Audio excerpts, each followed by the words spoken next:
What's up guys, Everything Apple Pro here, and I've been looking forward to making this video comparing Apple's brand new iPhone X to the biggest and best offering from Samsung, the Galaxy Note 8. So we're going to be comparing things like raw speed, day-to-day usage, and even biometrics, Apple's new Face ID versus the iris scanning on the Galaxy Note 8. Now I've done this test a little while ago with the iPhone 7 Plus and the results were impressive. The Galaxy Note 8 is a very good contender, but the new arrival and the star of the show is the iPhone 10. After so many leaks, rumors, and just hype, it is finally here, and it is an incredible device. It is everything I wanted it to be. Beautiful display, amazing gesture control that of course takes some getting used to, but otherwise I've been in awe of this phone. Just picking it up and holding it, it is amazing. Just 10 years, the culmination of 10 years of work at Apple. So let's go ahead and compare the best from Apple and Samsung. Now specs wise, these are pretty far apart, 3 versus 6 gigabytes of RAM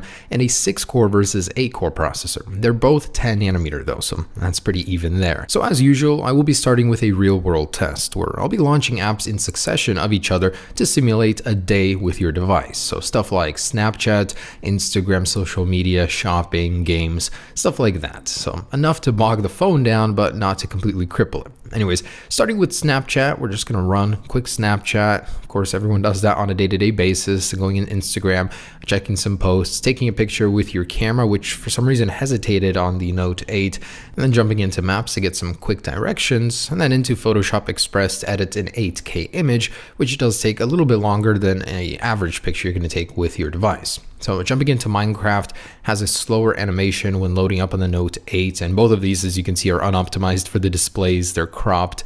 The Minecraft on the Note 8 kind of glitched for some reason. And then moving on to Mario Run, which is also unoptimized for that massive Galaxy Note 8 display. Now both of these devices do have on-screen virtual home buttons, so that kind of complicates this test as I have to keep sliding them up in order to make them available. I wish there was a setting just to keep it on there permanently, but iPhone's already on Netflix, getting into the online apps before jumping into Grand Theft Auto San Andreas, the heaviest application I'll be running on here. So the Galaxy Note 8 at this point in time is keeping up. It's at pace with the iPhone 10. The animations are quick. It loads the heavier apps pretty quick, but the iPhone 10 starts pulling off while it's loading Grand Theft Auto. For whatever reason, it really hesitated on this one, and the iPhone 10 is already on Amazon as it finishes up Grand Theft Auto on the Note 8. Galaxy Note 8 just now gets into the Poker app while the iPhone 10 is already on SoundCloud, and it's just powering through these. And these are, of course, connected to the same Wi-Fi network, so one doesn't get the advantage of LTE over the other or anything like that. Now the iPhone 10 is already on the last test, which is a 4K 1 minute and 30-second video I use standardly for these tests. It is a struggle for both devices. The iPhone 10 is particularly slow, I think slower than my iPhone 7 Plus even at compiling it, but finally the Galaxy Note 8 does catch up, and I did have to fast forward on this part just a little bit just because of how long it takes for both of these. 4K, most people won't be editing this on their phones, but it gives me a good challenge or show of power on these devices. So the iPhone 10 finishes with a score of 2 minutes and 47 seconds for round 1, which is honestly not that great, and I've noticed that the iPhone 10 isn't as fast to respond as my iPhone 8 Plus, mostly because of the new animations. It just feels slow. A lot of the apps aren't fully optimized, but going back into the applications, a lot of the first ones had to be reloaded. Minecraft, Photoshop, those applications just got reset when editing the 4K video. That 3 gigabytes of RAM just wasn't enough for it. But if you really think about it, how often do we edit 4K video, do something so intensive that it resets a lot of the older applications in our place in them? But anyways, it's on Mario Run right now while the Galaxy Note 8 is still compiling that 4K video. It is pretty dang slow with it. It really needs an update to the processor, Snapdragon 845 eventually.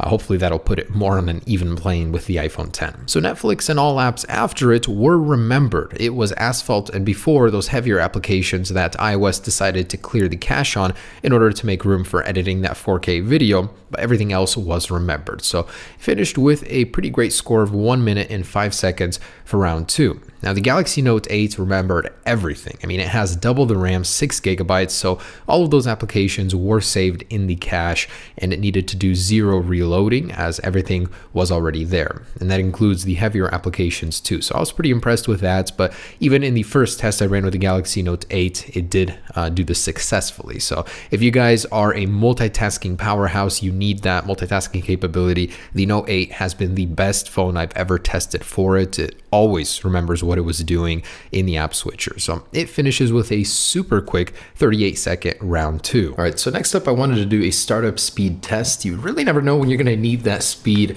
Are you getting chased by the killer and your iPhone is off? So anyways, here we go in 3, 2, 1, and they are off. So definitely not something we use too often, turning our phone off and seeing how fast it'll turn on. But anyways, the Galaxy Note 8 is on Android 7.1.1, not quite Android 8.0, but getting there. And the iPhone is on iOS 11.1, as you can tell with the flashing.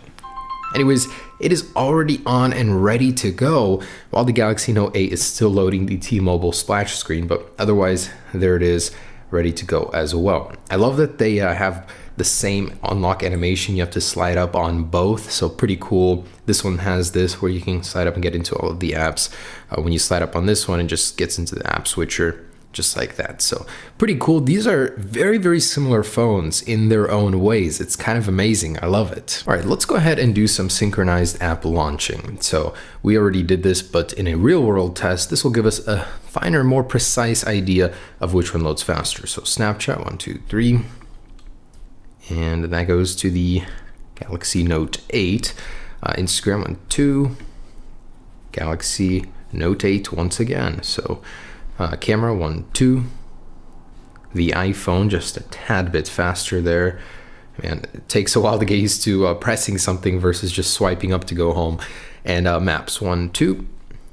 And Galaxy. So web-based apps, this one seems to like them a little bit better. Let's try Photoshop. Hangs just a little bit on the Note 8. And then getting back into the project and exporting it on both. So 1, 2.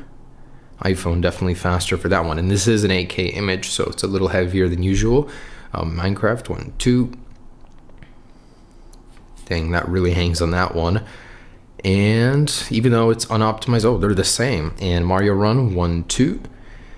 So still didn't get an update for it. On this one, it's a little bit different, but otherwise pretty much faster on the Galaxy Note 8. And Asphalt, 1, 2. So heavy application, but also web-based. So a little bit of both on this one.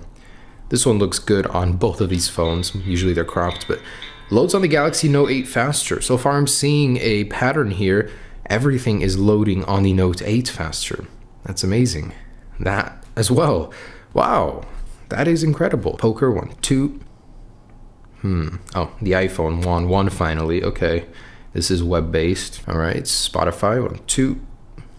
The Galaxy Note 8, what a surprise. Now, honestly, this might be because not all applications have got iPhone 10 updates. They're still probably optimized for other versions. I've noticed that a lot with weird cropping, just in general. It looks funny, so 1, 2.